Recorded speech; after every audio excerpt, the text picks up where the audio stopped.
song. Some of my earliest memories are musical, and in all my years, I've learned that songs are really powerful. I mean, they can make you laugh, they can make you cry, they can make you want to move, and they can transport you back to a specific place and time where you can remember exactly how cool the air was to breathe that day, or what color everything became under the streetlights when they come on at night. It's like an out-of-body experience. It's like coffee. It's magical. But why? So I want to get to the bottom of it. My name's Adam. I'm going to talk to every songwriter I can, and I'm going to find out first what they take in their coffee and then what it takes to make a great song. That's Coffee and a Song. Hey guys, Adam here for Coffee and a Song. Welcome to the latest episode. Just want to thank everybody who's tuned in so far. We're having a blast. It's been such a great ride. Hope you're enjoying it as much as we are, and if so, make sure you take this opportunity to go over to YouTube and subscribe to our channel, Jackshot Records. Hit the bell notifications. You can check us out on Facebook at our page, Jackshot Records, or on Instagram at Jackshot Records. Anyway, enough about us. My next guest today has been playing music since her teens. In the early 2000s, she jumped into the music scene, playing gigs from Vancouver Island to Yellowknife and all the places in between. She's a gifted singer and musician. She's a songwriter, having self-released her 2007 debut album, Map of the World, which is available on iTunes and Spotify, so make sure you go check that out. She's been a successful solo artist, as well as the lead singer of a band. Maybe you remember 50 Shades of Plaid. She has a captivating storyteller's voice that seems to be both crystal clear and scratchy smooth at the same time. She's a former winner and recipient of the Canadian Arts Council grant, and she's just an all-around great human being. And it gives me great pleasure to welcome to the show, Coffee and a Song, our very first female guest, Ms. Sandy Pringle. Sandy, welcome. Thank you. To Coffee and a Song. Cheers. Cheers. The awkward cheers. Thanks so much. Totally our pleasure. So, I had to go buy coffee today. So when I was out buying coffee, I ran into someone who knows you, and they knew that you were going to be on the show. And they stopped me dead in my tracks. And they wanted to know all about the coffee I was buying, but more than that, they wanted to know, what do you take in your coffee? Nothing.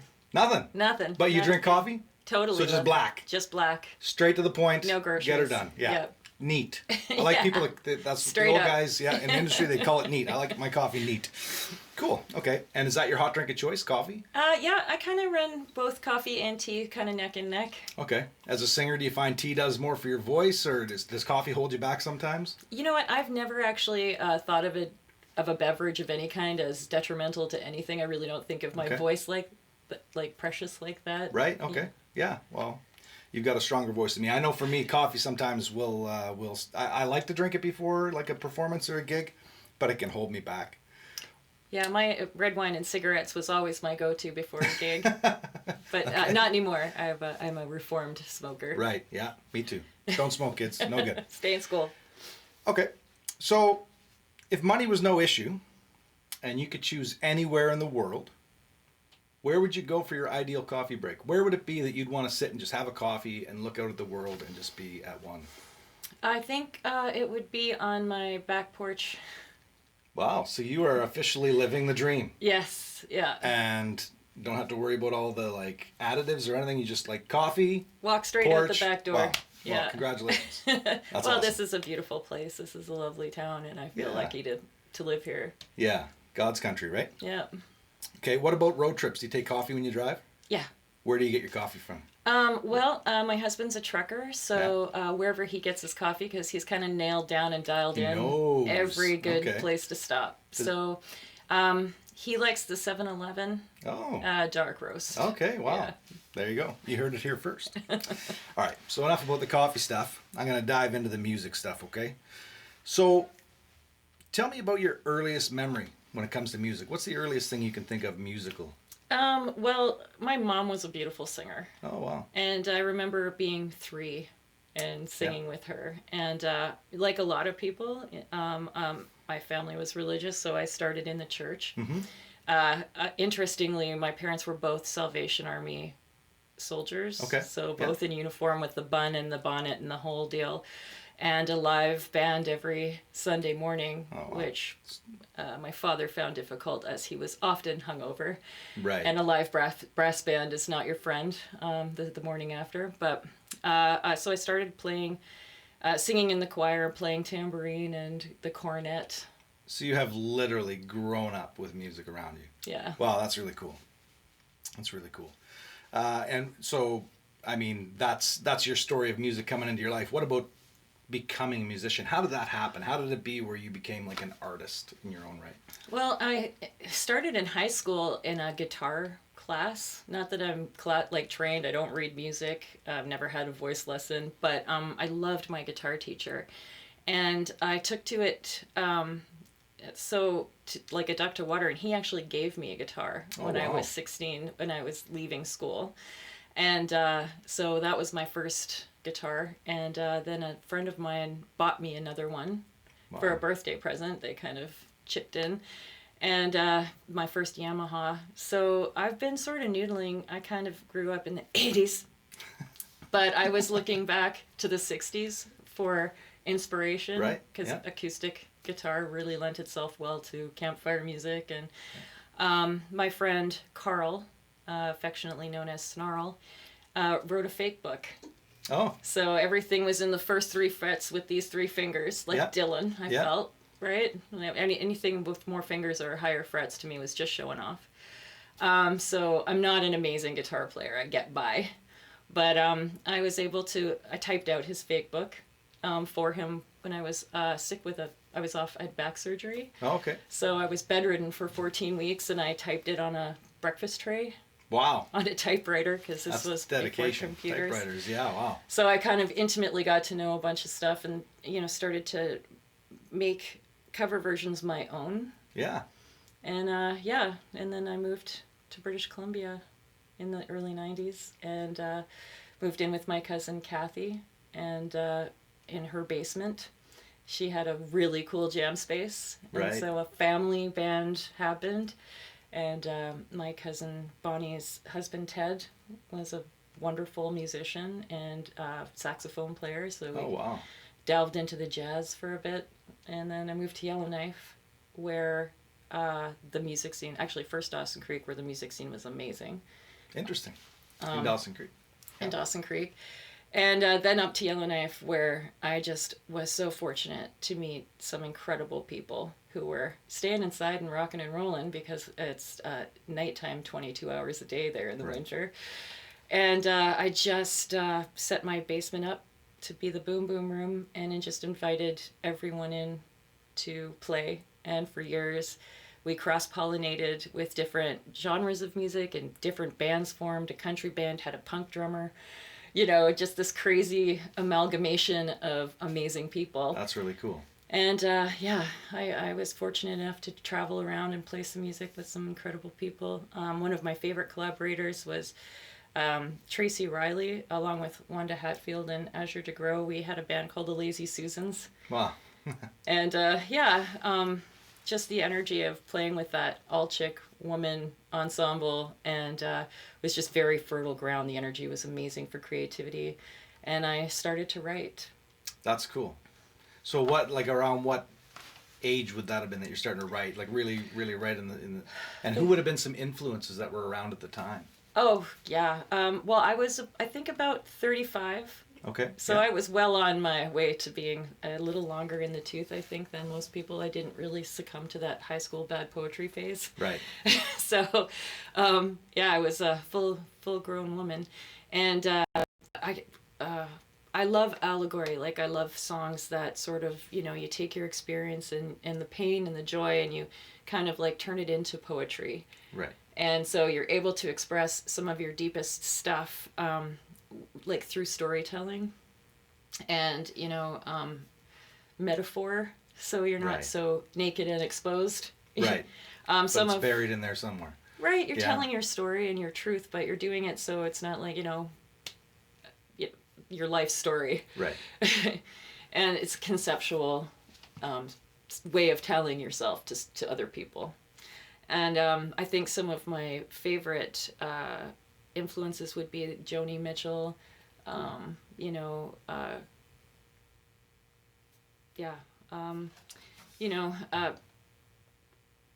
actually, Connie Calder, a Canadian singer-songwriter from Saskatchewan. We were doing the Zoski Invitational Golf Tournament for literacy. Oh, wow. And she came on the tour, and she took me aside and she said, so you're a folk singer, kid? And I was like, yeah, sometimes. And she said, well, welcome to that. It's one step above being in the witness protection program. No one will ever know who you are.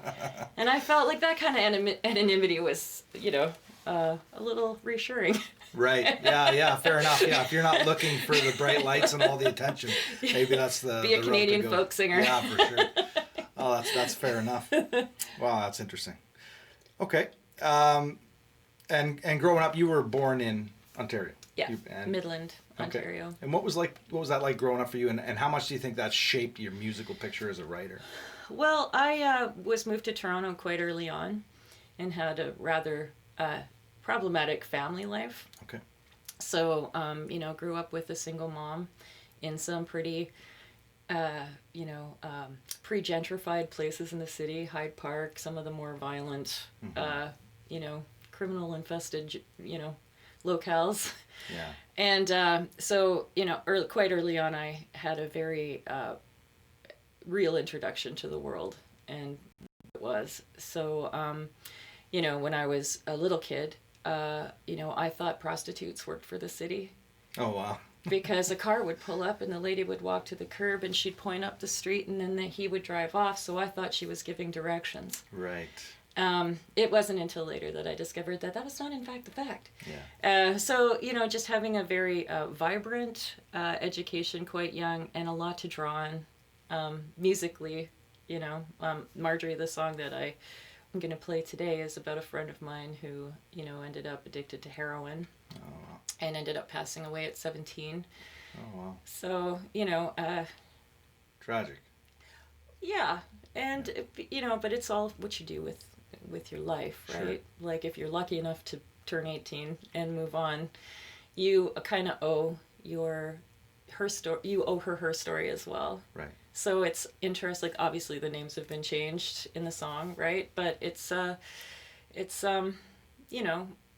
I love that I got to grow up and tell her story. Right. Oh, that's great. Well, we're glad you made it through all that because, I think in life for everybody, it's that dilemma. It's not how many times you get knocked down, it's how many times you get back up, right? And totally. Glad to see you got back up at least one more time than you got knocked back down.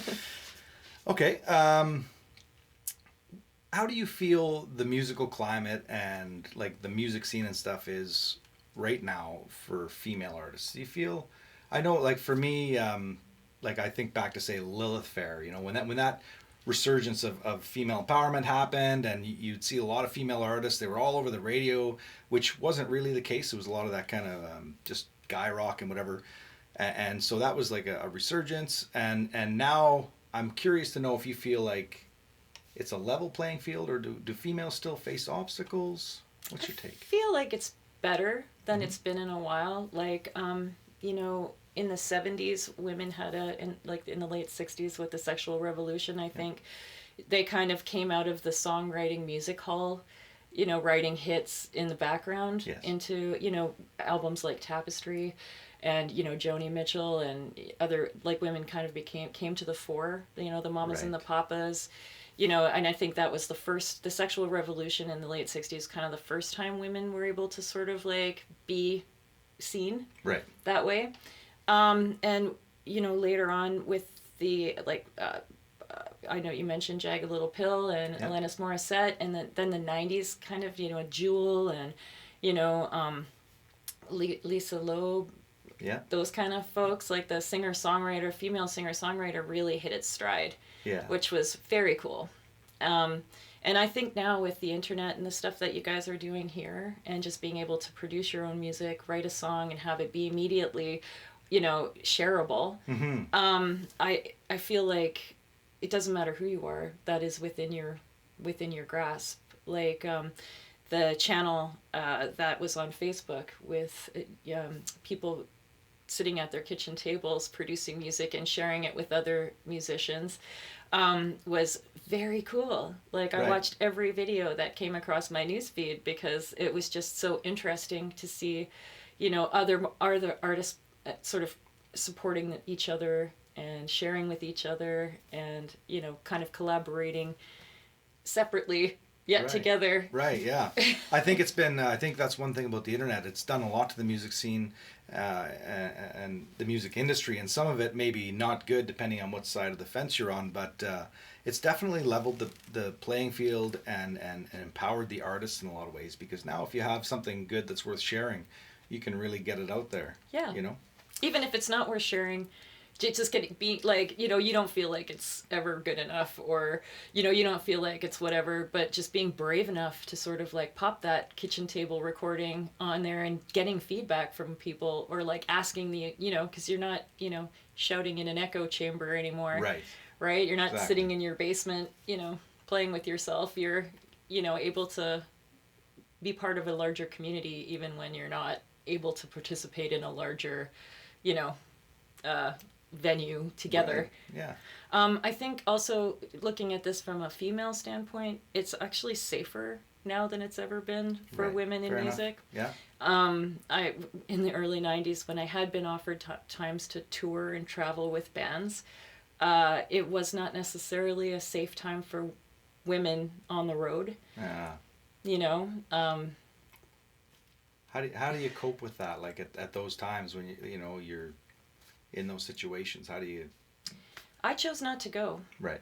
I think a lot of people have been blindsided by just the reality. I mean, and I'm thankful that society has kind of moved on a little bit, but the 80s and early 90s were not safe and liberated times for single women out there. And if you were with a band of boys who weren't looking out for what was happening, you could find yourself in a lot of trouble. And the way I coped with it was not to participate in it. Well, that's our loss as listeners of music, obviously, and I'm sorry you had to go through that, but I'm glad you were safe at the same time. Look out for your people. Okay, what's your favorite way to listen to music? You like vinyl? You like 8-tracks? You like CDs? You like the internet? What's your? I like it all. I have a Victrola at home, so I can listen to 38s. And, wow, yeah. Nice. I like my albums as well. I love the clarity of digital music. Right. I do remember though when they first digitized the Beatles, you definitely got a wide awakening about cleaning up too much of the mono records, right. And some of the scratches and pops actually I missed them. They're endearing. Yeah. I find myself now with recording, I almost want to add that, like as an effect or whatever, just that sound, even of the needle spinning sometimes, whatever. I miss all of that. So yeah, the 78s are neat, like because the thick needle and the wax. Like they're actually wax pressings. Yeah. So it's very chunky, very nasally. But it has its own beautiful quality. Yeah.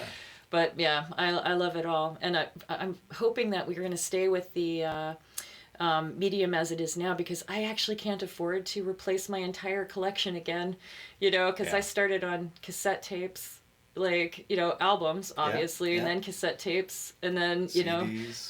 The iPod, and then and now I'm buying my stuff back through Apple Music. So yeah, it's I'm just really glad. I hope we stay.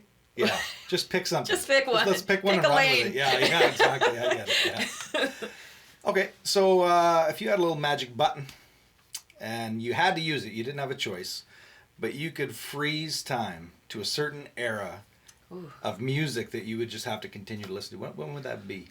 That's a tough question. Just one? Just one era. Oh. Maybe a 10-year window, maybe a decade.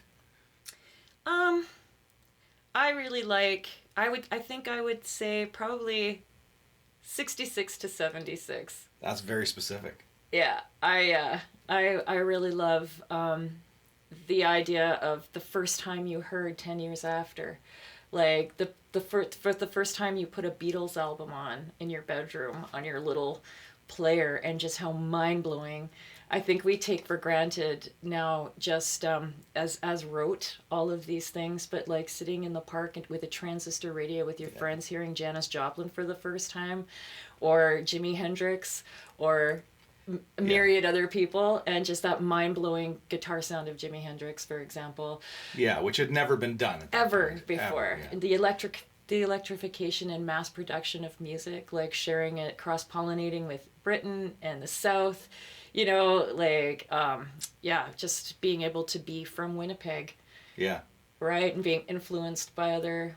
I just find that amazing. For the first time in human history, that to me is very, very cool. Wow, I wish I could be standing in my bedroom in bell bottoms listening to that for the first time.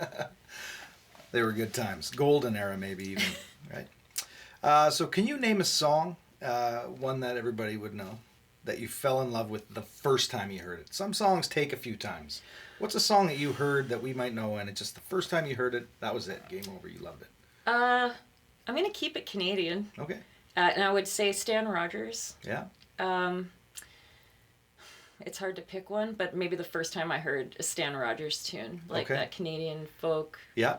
And so what do you think about that song or Stan Rogers in general? What do you think it was that grabbed you? I know his voice obviously is like Incredible. captivating. Yeah. The evocative storytelling. Yeah. I mean, I feel like as songwriters, you are performing a story. Yeah. And as a singer as well, because obviously, like, I'm not a great guitar player. I'm just very fortunate that the land is lousy with amazing guitar players.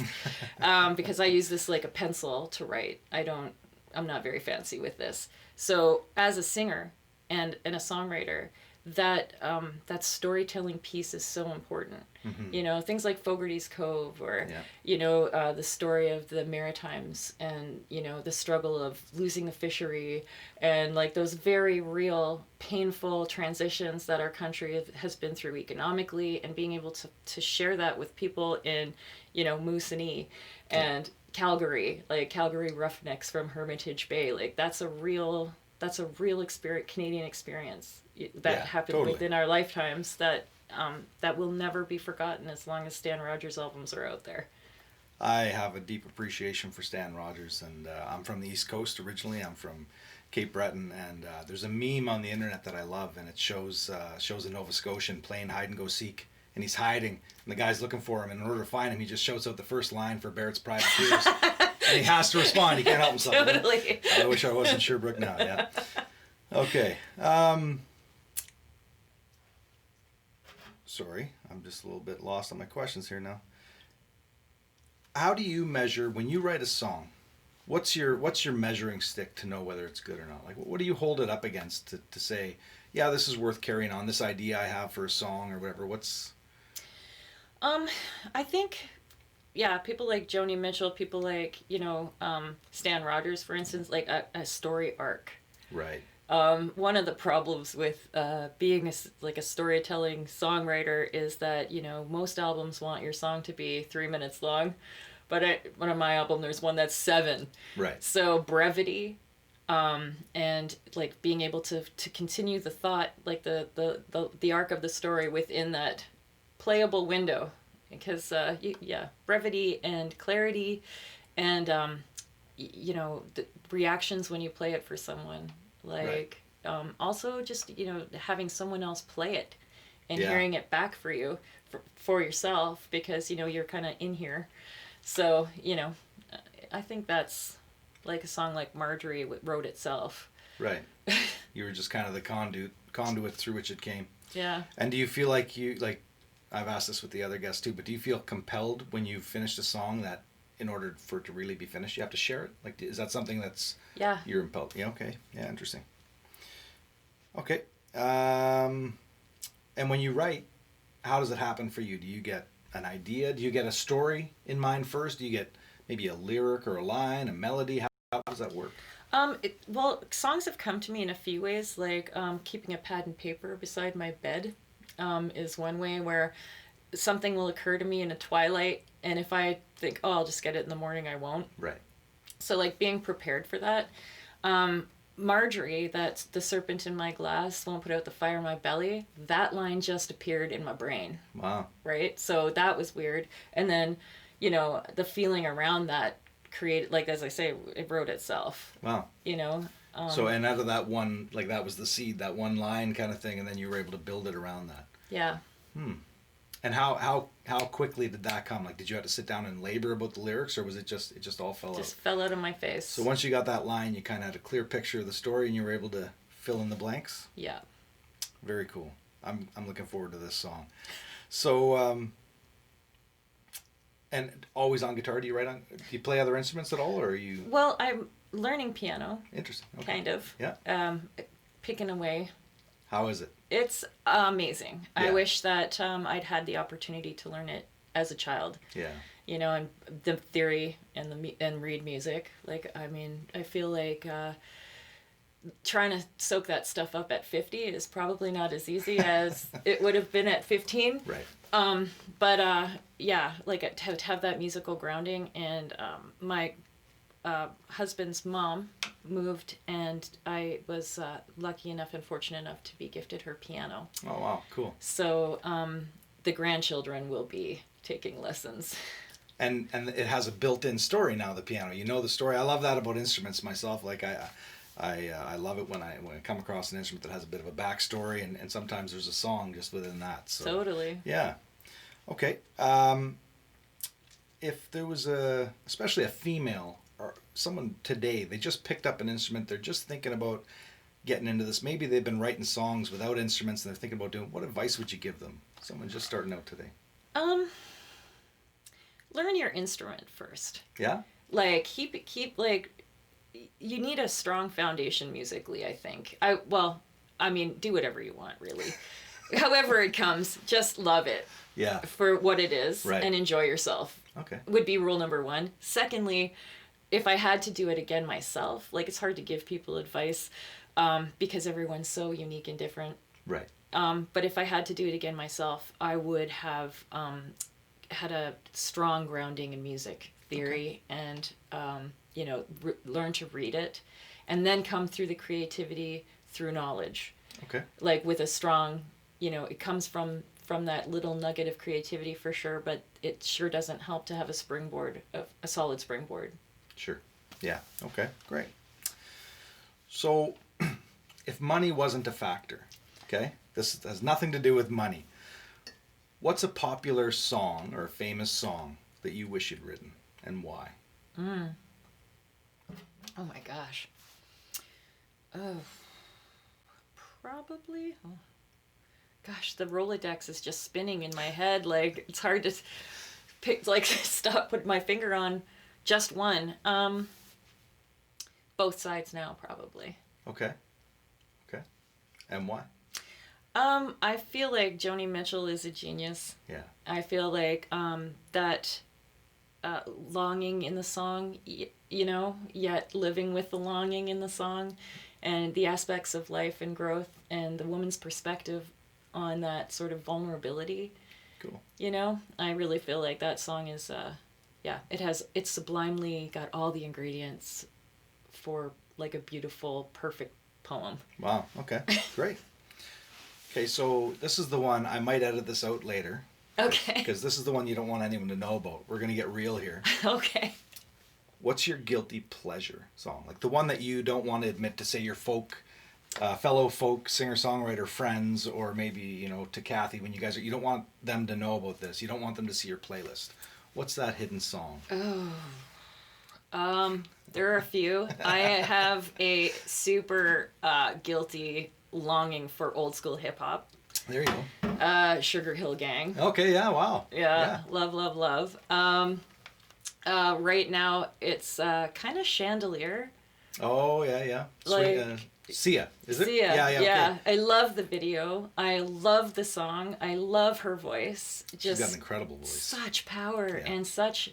I don't know why everything I'm attracted to is a bit sad, but like probably if I was I don't know, but I love things that are real and raw. Yeah. And that song is just like, the lyrics are incredible, and the power behind the song is incredible. I actually tried to learn it on guitar, and it's harder than it looks. Yeah.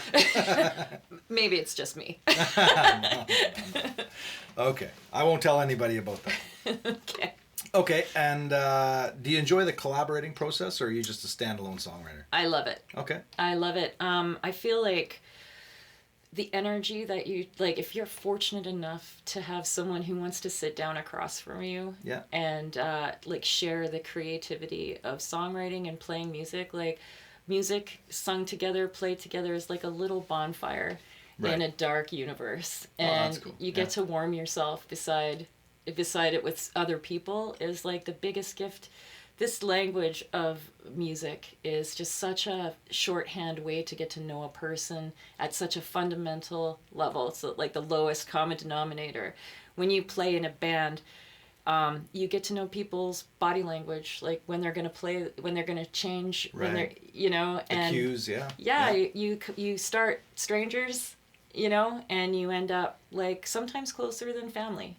And if, you know, like as in your wonderful case, you get to make that music with family, Yeah. it just is so much sweeter. Yeah, it's a beautiful thing. Yeah, for sure. Okay, so with the collaboration process on the table, you've just gotten a call from your manager, Yeah. and they said, listen, your last song, you know, it's selling like hotcakes or whatever, you know, whatever sells a lot of these days.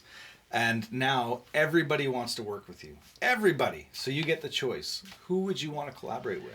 Wow, you ask hard questions. There's just so many answers to that. Wow. I guess I'd have to say, do they have to be living or dead? Well, I think in the context of that question, they have to be living. Okay, Joni Mitchell. Joni Mitchell. There you go. Yeah. So you're definitely, I mean, Joni is like, Yeah. she's a standard The for total you. tits. Yeah, Yeah. okay, awesome. Okay. So you brought an original song today. You told us a little bit about it, but it's called Marjorie. Mm-hmm. You've recorded this song? Yep. And it's available on iTunes. Sure. Right. Yeah, for sure. Okay. And any preamble you want to give us? I know we already had a bit of information about this, but No, not really. We could just get right. I think we. you ready to sing it? Yeah. I'm ready to hear it. So here we go. Miss Sandy Pringle with her song, Marjorie.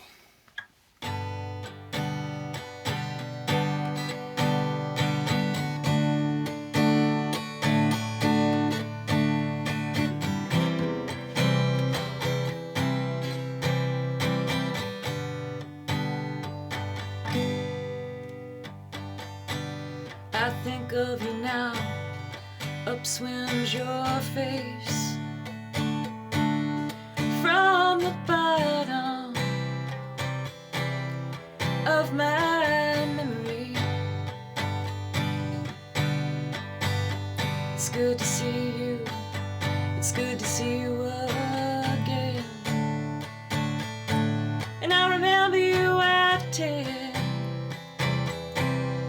roaming the streets with me. It was always the junkies scared you the most.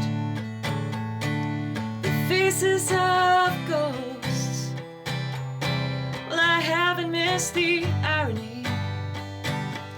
Lord, the serpent in my glass won't put out the fire in my belly. And I'm here at the bar, wherever you are, know you'll watch over me. We grew up hard and fast, like weeds between the cracks, running wild and free. And all the girls on the game made the dark streets safe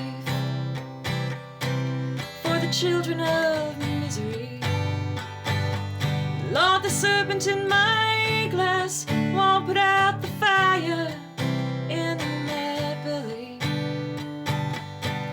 And I'm here at the bar, wherever you are, I know you'll watch over me.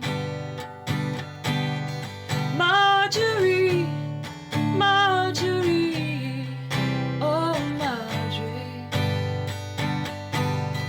Marjorie, Marjorie, oh Marjorie.